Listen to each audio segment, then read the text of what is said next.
আসসালামু আলাইকুম বন্ধুরা, কেমন আছেন? তো দেখতেই পাচ্ছেন আজকে আমি করব চিংড়ি মাছ ভর্তা। তো তার জন্য ছাড়িয়ে নিয়েছি চিংড়ি মাছ, আর কাঁচা পেঁয়াজ কুচিয়ে নিয়েছি, কাঁচা লঙ্কা আর সামান্য একটু লেবু।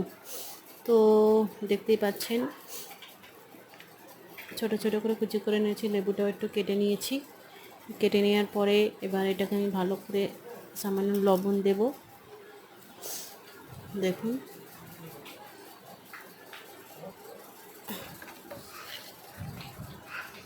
লবণটা দিয়ে